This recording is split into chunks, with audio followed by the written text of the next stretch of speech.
Well, as you can see, the parts of the building have collapsed. The fire has indeed engulfed the vast majority of this compound that has been the Bonnie, site. the entire roof is gone. The entire roof is gone. Mike, what else can you Yes. tell us? Any sign of firefighting equipment? I know. No, none whatsoever. And there's our shot from, you'll remember, Bonnie, what we refer to as farm cam. That's looking from the north side into the compound. Apparently, the north side is not involved yet, but it appears the rest of the compound is filled with that orange fire and acrid black smoke. Also, within the past 10 days, past week, federal authorities surrounded the compound, very close to the compound, with razor-sharp concertina wire to prevent people from running out. That may, in this case, prove to be hazardous. Still no sign of anyone coming out, Bonnie. Mike, at this point, the latest figures we have is that there are 95 people inside, of them 17 below the age of 10, a total of 25 below the age of 18. Now, with us on the phone is a member of the Branch Davidians speaking from prison. Go ahead. Is this Brad Branch? Yes. Mr. Branch, what have you heard about what has happened, and was this something that was predicted by David? Is this a plan? This is a systematic character assassination by the FBI to eliminate all of the crime scene. Now they're finishing off the job right now. They're destroying the crime scene. America, this is the biggest lie that's ever been put before the American public ever. Bill Clinton wants to use a scapegoat like the Attorney General. You know, I don't buy it. Mr. Branch, was there no plan? All right. Thank you very much, Mr. Branch, for joining us. Now, as you Bonnie, can see... Yes, Dave. Yes, Bonnie, Michael. let me interrupt you just for a second. Off to the right side of the screen, you can see 3 or 4 people. Apparently, it looks like federal agents out there beside the building. Now, whether they have any of the cultists with them, it's hard to tell from this vantage point, but it appears there is some movement, some people outside of the burning portion of the compound. You're right, and they are dressed in the black SWAT outfits that are used by the FBI officials. We now have a closer shot of it. It is very difficult to see what they are doing. And once again, let's point out that the pictures are shaky because it is very, very windy, and right. we have to remain on a tight shot to get these pictures as close as we can. And the wind just plays havoc with our camera position. Now, Mike, on the phone with us is R.G. Wilson of the Waco Fire Department. Sir, do you have fire trucks on the way to the scene now? Yes, we do. We have 2 units that were requested by the FBI probably about 5 minutes ago or 6, and they're en route now. Were you given any type of heads up or any type of warning that something like this might happen? Were you on standby at all? No, not today. We have been in the past, but we weren't today of any type. We had been in contact with the FBI and ATF, and they were to follow normal procedures and use 911 to get a hold of us. Have you been seeing pictures of the compound? And if so, at what point can you still make a difference in terms of putting out this fire and saving any of the building? Well, the biggest problem there is there's no municipal water supply there. The compound is out in the country. They use wells. Our equipment hooks up to fire plugs, and just like they do in all the municipalities around, our engines do not have the capability to draft water. Therefore, we have contacted a satellite community, Bell Mead, and they're sending 1 or 2 units that do have the capability to draft water out of stock tanks, swimming pools, whatever the case may be. But right now, there's no difference. There's no way you can do anything with that building right now. Well, and the building right now is about 7-8 miles outside of Waco. Right. When do you think your units will get on the scene? They'll probably have about a 8 to 10 minute to 12-minute ETA. From now, or from 2 minutes ago when you sent them off? Yeah, probably from about 3 minutes ago. So they're probably still, probably at least a good 10 or 12 minutes away. Mike Capps, are you able to see any more people outside?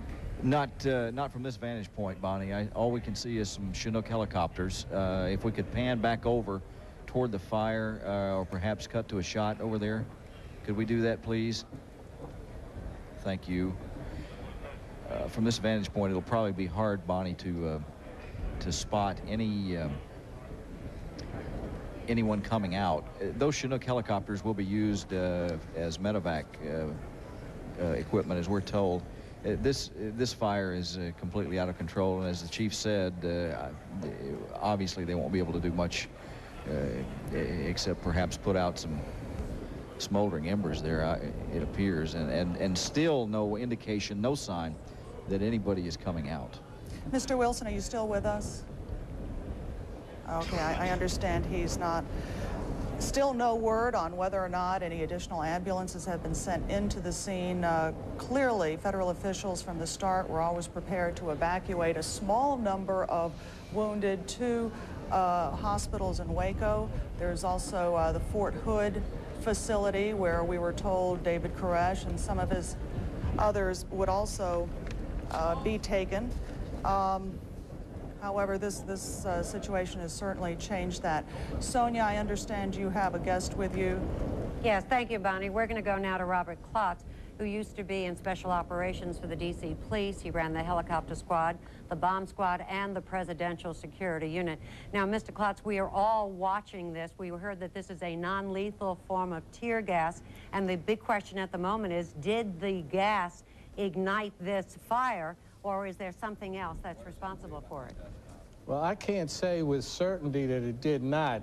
There are certain types of tear gas that when the methodology that you use can ignite a spark or create a fire. Now, we know this is CS gas and that That's it was correct. administered through an M5 dispenser. Tell us what that means and how that might add to the information. Okay, an M5 dispenser is merely a larger vehicle for emitting the gas. It's usually run by a gas motor, something of that type. If that was on a tank and it was being Let me used... mention to you, Mr. Klotz, if you were watching, we just saw an explosion that came from one side of this building, so obviously there are things that are igniting even as we speak. Keep in mind there's heavy munitions and heavy arms in there. Right, Right, Mike, thank you. I understand that part of that building had a lot of munitions in it, and that may be what you have just been looking at. The rapidity in which that fire took hold and the rapidity in which it spread seems to indicate to me that there had to be some kind of fluid or liquid in there. I've been at places where, through the delivery of tear gas, a fire has broken out. I've never seen one spread as rapidly as that, engulf as many buildings and as quickly as that particular one did. Mr. Klotz, could I ask you a question here? Sure. Insert this here. Bob Ricks, the FBI special agent in charge in the news conference, said that this was non-pyrotechnic CS gas. Okay, that means... Can you explain what that means? All right, that means that when it's introduced, there should be no spark or nothing that could create a fire. It's merely propelled through a tube in large amounts. Some of the other methods, if you use what they call a baseball grenade or a gas gun, where there's actually a spark created, but in a non-pyrotechnic type of situation, there is no spark, so there should be no chance for fire.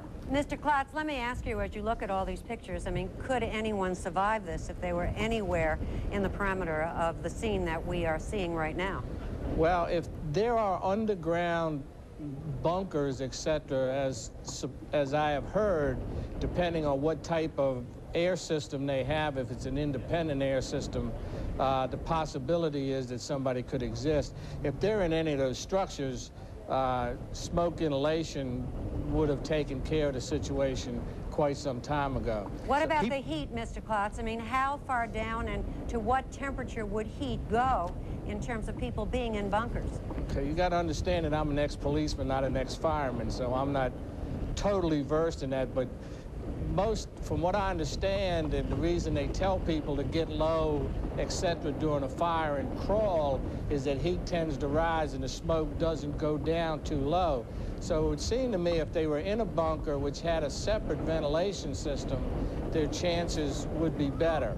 I don't know what they have there.